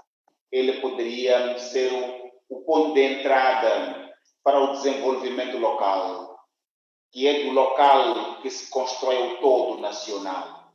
Mas há neste em curso um processo de recentralização, um processo de desestruturação desse processo orientado por ganhos políticos momentâneos. Então, seria interessante fazer essa discussão para que os angolanos, o povo angolano, possa se apropriar do processo de descentralização, justamente porque Angola tem um tecido de recursos mais vasto e descentralizado que Moçambique. Então, penso que aí pode haver, sei que o Luado Beirão, que tem interesse nesse assunto, está a ver e podemos continuar esta reflexão. Isto era para fazer referência ao fato de nós termos organizações da sociedade civil em Maputo, nas províncias, nesta cadeia, neste espectro da governação. Mas sem me alongar, vou passar para o Dr. Aníbal, enquanto eu leio aqui as questões colocadas no chat box. Aníbal Malango, eu consigo. Muito obrigado, professor Luvunga. Eu penso que tenho a sorte de falar sempre depois do engenheiro Jordão. Em algum momento ele vai ultrapassando, vai abordando parte do que eu também ia abordar. Ia começar por abordar, de facto, a questão do processo legislativo. Nós temos a sorte, em Moçambique, o processo legislativo é participativo. Por via disso, significa que há espaço para a sociedade civil colocar lá as suas opiniões. e termos uma lei que seja consentânea e que em algum momento possa responder àquilo que são as preocupações que a própria sociedade civil, entanto que beneficiária última de qualquer tipo de riqueza que seja gerada pela exploração dos recursos ou de qualquer outra atividade econômica que decora dentro do país. E também queria chamar um aspecto muito importante que temos insistido bastante. Temos a oportunidade de verificar, com base em projeções de receita, o que é que se espera, indo de encontro com aquilo que o engenheiro Jordão dizia, no sentido de perceber daquilo que é as receitas que se esperam, quanto é que nós podemos poupar, se é que há espaço para poupar. Porque nós não podemos continuar a andar no vazio. Temos hoje alguns estudos que dizem, de alguma forma, quanto é que nos espera em termos de ganhos pela exploração do gás natural, desde o primeiro ano até os 25 anos que a concessão tem. Temos os planos de desenvolvimento já aprovados, que tem lá mais ou menos aquilo que é o modelo econômico sobre a partilha de ganhos, com os vários cenários no que diz respeito aos preços. Portanto, não estamos num vazio. O que eu queria perceber é que nós já, desde já, nós já temos uma ferramenta que pode nos permitir começar a fazer algumas projeções úteis para a programação como país. O outro desafio que eu penso que é importante, tendo em conta aquilo que também estamos aqui a falar, é a questão da administração dos regimes fiscais. Falava-se, por exemplo, aqui que o Fundo Soberano pode ser alimentado pelo imposto à produção do petróleo.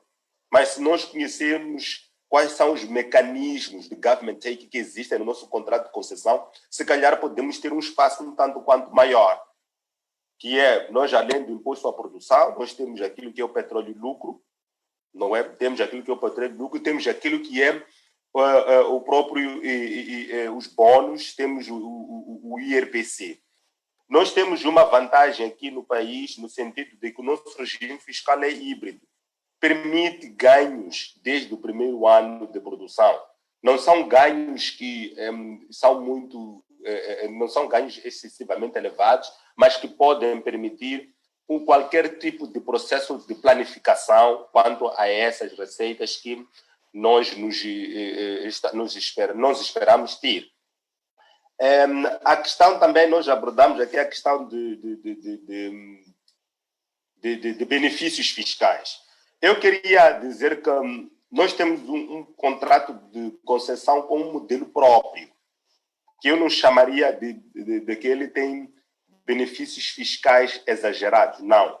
Tem um mecanismo próprio que permita a recuperação de investimento, em primeiro lugar, e depois a partilha de lucros. Porque nós não podemos fazer as duas coisas em simultâneo.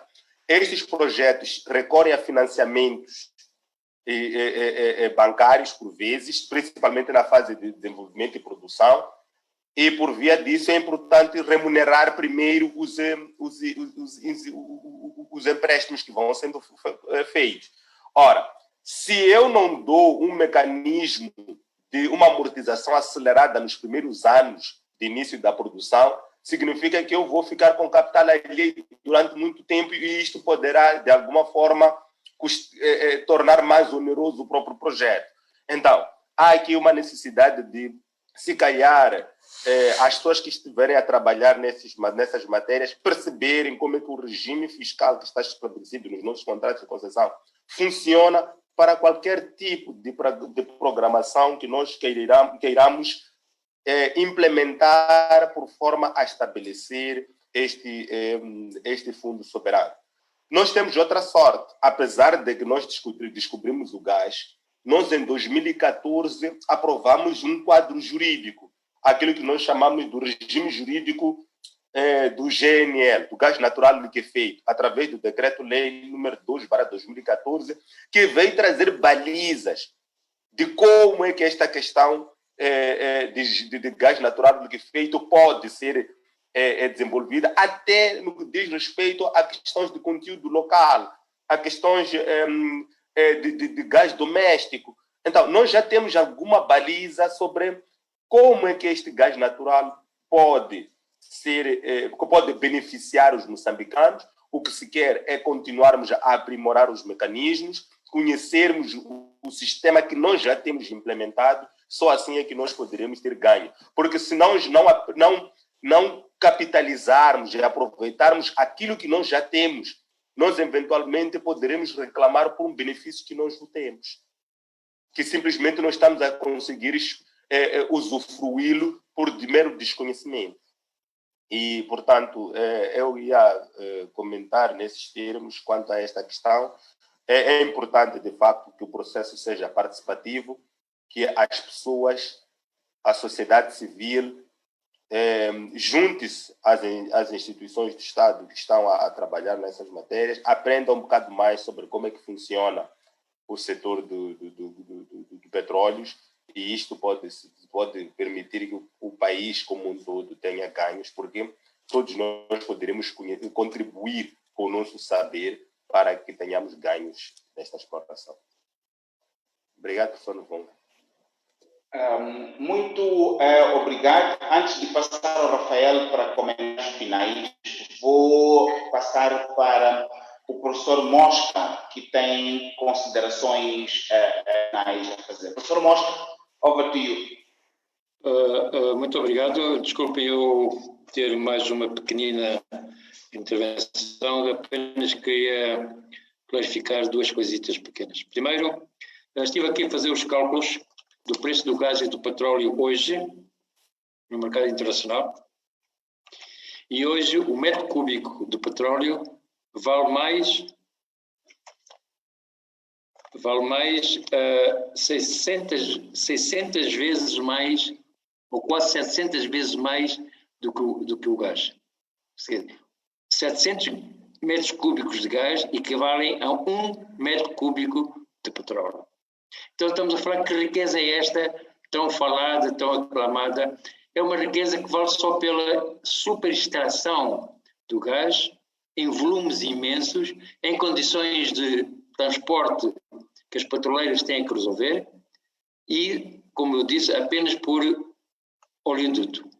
Portanto, esta é a riqueza. É uma riqueza, sim, verdadeira, mas é uma riqueza que nós temos que considerá-la de uma forma muito relativizada comparativamente com outras realidades que têm fundamentalmente petróleo para explorar. Ou os angolanos, que têm uma empresa Sonangol, que é praticamente uma multinacional, não explora gás. Nenhuma outra, nem a Shell, nem etc., exploram gás em Angola. Por outro lado, a Sonangol, apesar de toda a crise que tem interna, de andar-se a meter-se em muitas atividades que não sejam o seu core business, tem capacidade financeira que a nossa ENH, para subscrever ações do governo de Moçambique nas empresas petroleiras de extração, teve que andar no mundo a pedir dinheiro e não conseguiu o suficiente para cobrir as cotas que a Moçambique correspondia. São grandes são diferenças que não são ditas. Se não são ditas, pensa que nós andamos aqui a navegar em coisas em futuros que muitas vezes são de altíssimo risco de não concretização. O segundo ponto que eu queria dizer é sobre a legislação. Nós não podemos esquecer que a legislação do petróleo saiu em poucos meses em Moçambique e foi feita no Ministério dos Recursos Naturais, fortemente suportada e apoiada por técnicos das empresas petroleiras. Por outro lado, a agricultura, que é aquela que é designada como a base do desenvolvimento de Moçambique, anda a discutir, ou não anda a discutir a lei da agricultura há quase 20 anos e não sai. Mas a de petróleos saiu em poucos meses. Porquê? Então, essas declarações eu queria colocar. Sobre os benefícios fiscais, o colega painelista que falou agora, eu ouvi dizer, eu não conheço os meandros dos acordos, mas eu ouvi dizer que o início do pagamento a Moçambique de lucros das empresas é a partir, portanto, a redução dos benefícios fiscais que Moçambique concedeu dura 30 anos. 30 anos. Então, o que é que isso significa? Significa que para dar esse tipo de benefícios fiscais, né, alguma coisa acontece no underground. Mas os benefícios fiscais, as receitas de impostos, etc., não vão para o fundo soberano, porque o fundo soberano é em divisas, os impostos é em meticais.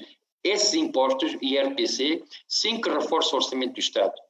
As receitas em divisas complementares do gás, que essas sim são uma parte, segundo determinados critérios que é preciso definir, seriam reservados para o Fundo Nacional, para o Fundo Soberano. São coisas importantes que declarar e que aqui parece que ficou assim um pouco diluído.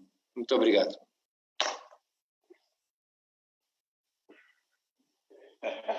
Obrigado, Leão. Agora justificou que é Leão e ela tem os dentes no lugar, Leão da Gorongosa. Muito obrigado. Muito obrigado. Você sabe isso. Professor Novunga. Meu caro amigo, e a luta continua. A luta continua por Moçambique melhor, Moçambique sem corrupção. Pode me dar um minuto, professor Novunga? Sim. Por favor, um minuto para si. Obrigado, professor Novunga. Eu penso que, de facto, nós temos tivemos descobertas de gás natural em quantidades que nos tornarão, se calhar, nos 5 maiores exportadores dos próximos tempos. Mais uma vez, nós temos de capitalizar o que nós já temos aqui no país.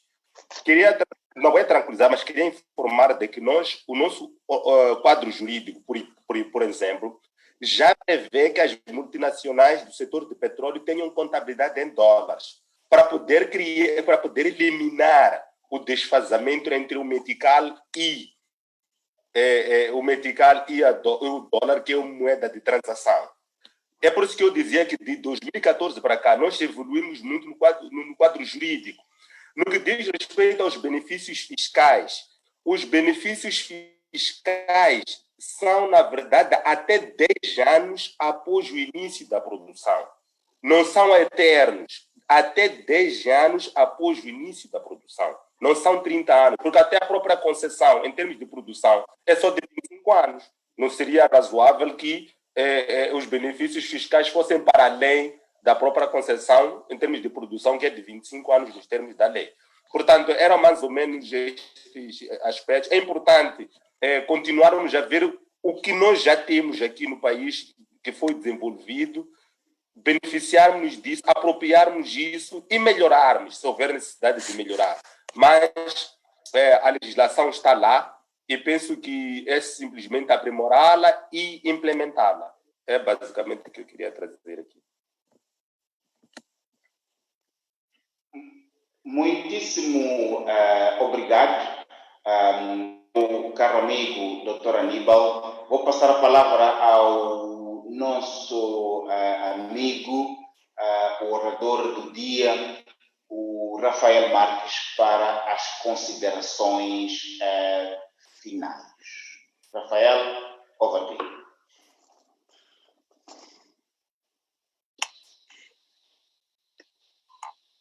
Eu gostaria, só para começando pela ideia que Angola tem muito a aprender com a sociedade civil moçambicana. Penso que é muito acertada e da mesma forma que Moçambique tem muito a aprender para não repetir os maus exemplos dos governantes angolanos, não é? Porque há efetivamente essa, como o Dr. João Mosca falou, o MPLA e a Frelimo parece que têm o mesmo ADN. Gostaria apenas de dizer que esse tipo de exercício deve ser repetido muitas vezes, para que tenhamos uma compreensão abrangente de como devemos falar muito mais para além das questões legalísticas.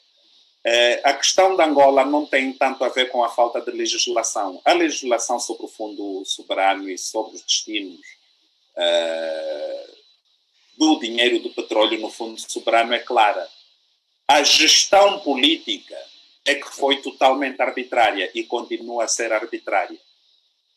Mas, por outro lado, é basicamente reforçar essa ideia de que deve haver a sociedade angolana, a sociedade civil angolana deve ser estruturada, deve ser preparada com qualidade, com liderança, com conhecimento para que esteja à altura dos desafios do país e possa ter um papel relevante na sociedade.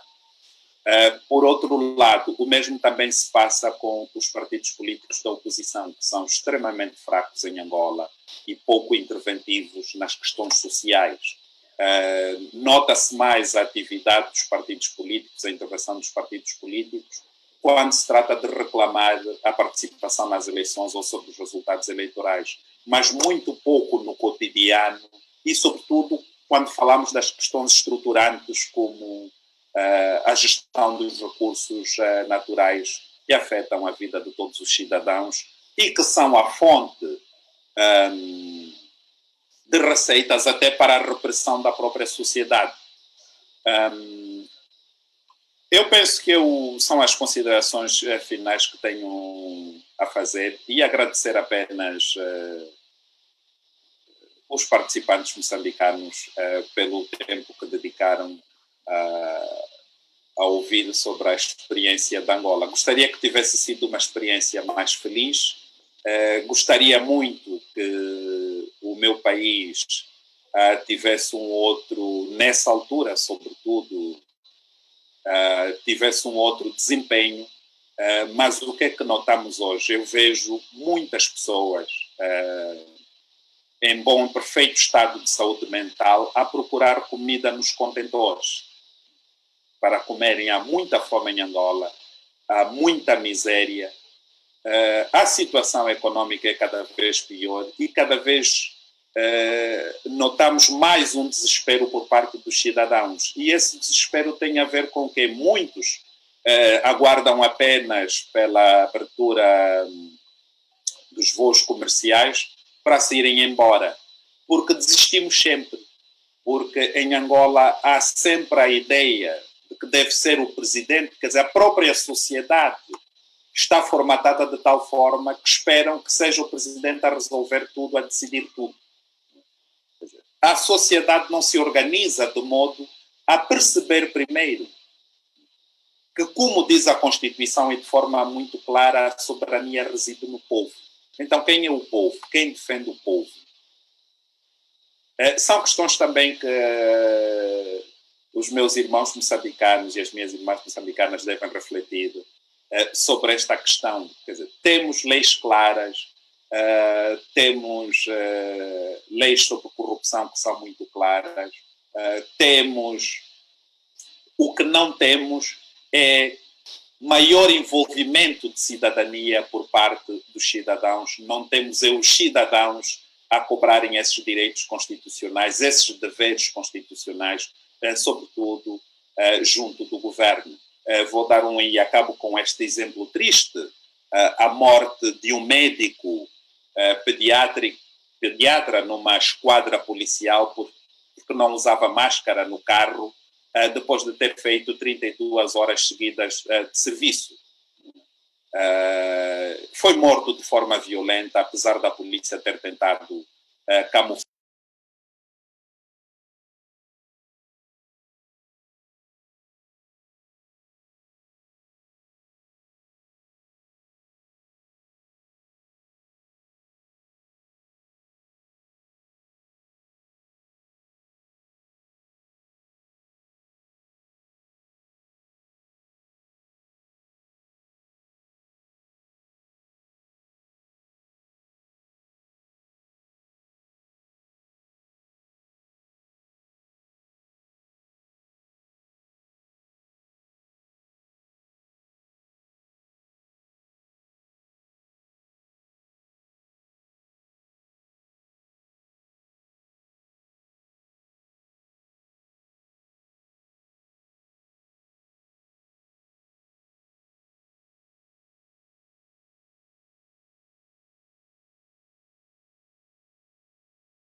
contribuir de forma estrutural para as mudanças que se impõem, e temos uma oposição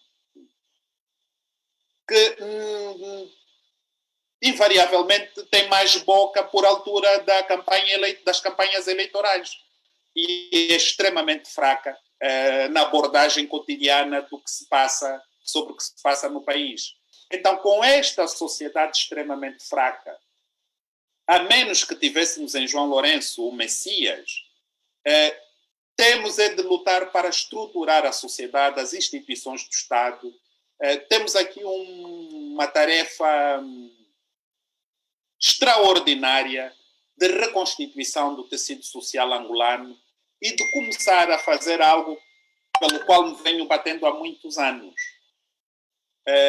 Enquanto a sociedade angolana não apostar no conhecimento, quando olhamos, por exemplo, para a sociedade civil moçambicana, está muito bem representada, como indivíduos como Adriano Novunga, João Mosca e outros, que fazem as suas intervenções primando pelo conhecimento. Em Angola, fala quem é mais forte, quem faz mais barulho, quem é mais entreguista. Quer dizer, em Angola o conhecimento é desvalorizado. E como é que nós podemos estruturar uma sociedade, organizar uma sociedade onde se menospreza o conhecimento, onde se compram diplomas no mercado, onde o título de doutor é tão banalizado? Não. Quer dizer, temos aqui problemas estruturais e não vale a pena estarmos aqui a dar a volta porque João Lourenço devia fazer mais ou devia fazer menos. Ou a sociedade toda senta e percebe que o país pertence a todos os angolanos e todos os angolanos devem fazer alguma coisa para dar outra direção a este país, ou continuaremos à espera que venha um Messias e esse Messias não virá. E João Lourenço não é um Messias, é um homem como qualquer outro, com muitas debilidades, com muito boa vontade, como qualquer outro cidadão angolano, fruto desses 45 anos de confusão, para assim usar a palavra que melhor descreve a situação de Angola e dos angolanos, confusão. E só se nós tivermos capacidade de nos organizarmos. E aqui temos um outro problema, o complexo do caranguejo, como se diz. Não é? Quer dizer, quando as pessoas aqui começam a estruturar ideias, tentar fazer avançar as coisas, são os próprios concidadãos que vêm ajudar a destruir, porque gostamos muito desse clima de confusão em que os mais fortes, quer dizer, vivemos ainda sob efeitos da lei darwiniana, não é? Quer dizer, é a sobrevivência do mais forte, do mais esquemático, do mais esperto, do chico esperto. É uma sociedade de chicos espertos. Não é? E então, e com isso, nós permitimos que os recursos todos do país estejam disponíveis para o estrangeiro e pouco para a sua aplicação em Angola no serviço do bem comum. Rafael, muito obrigado. Muito obrigado. A luta continua desse lado do Atlântico.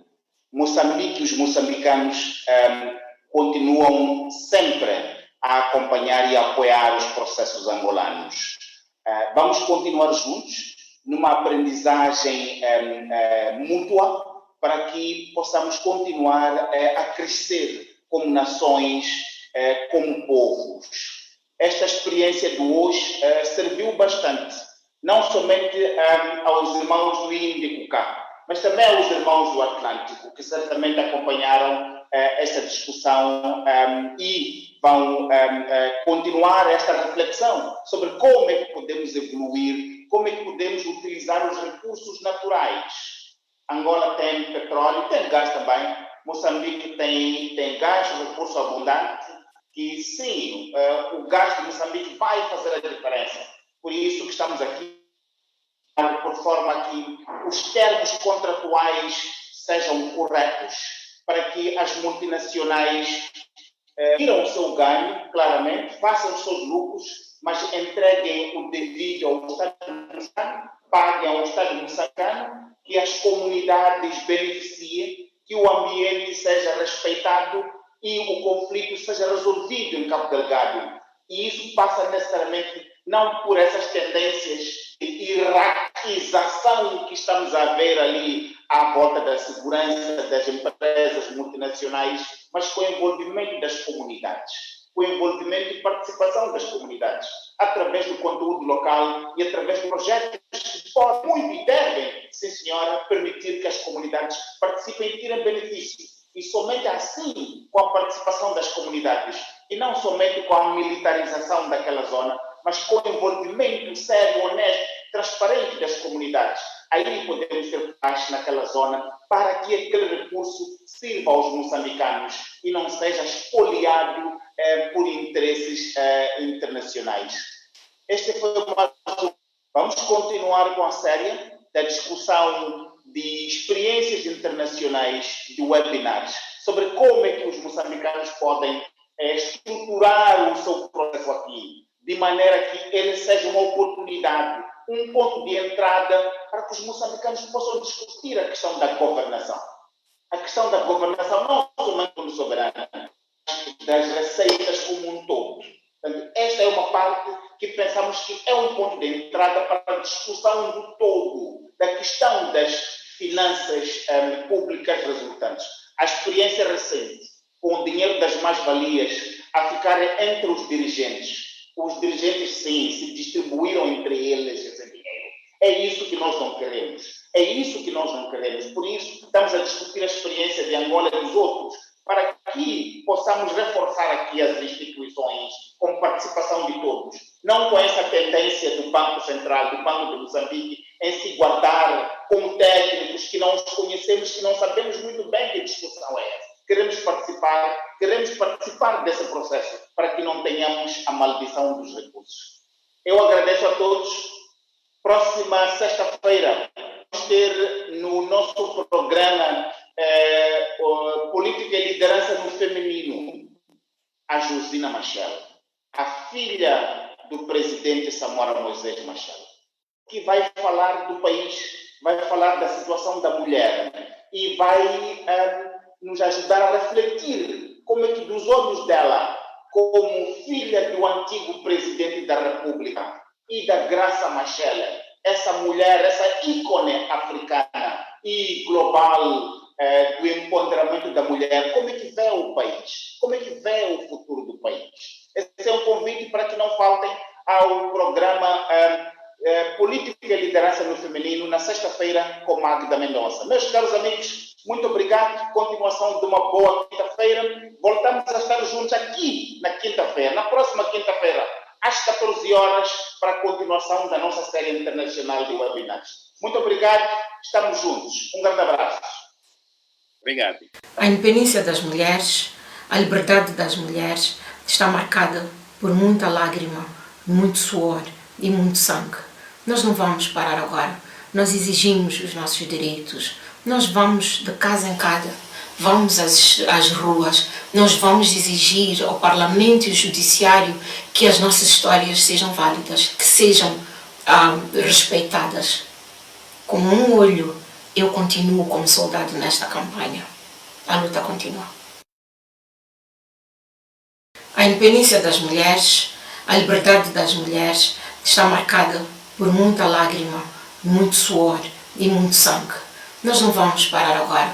Nós exigimos os nossos direitos. Nós vamos de casa em casa, vamos às ruas, nós vamos exigir ao Parlamento e ao Judiciário que as nossas histórias sejam válidas, que sejam respeitadas. Com um olho, eu continuo como soldado nesta campanha. A luta continua.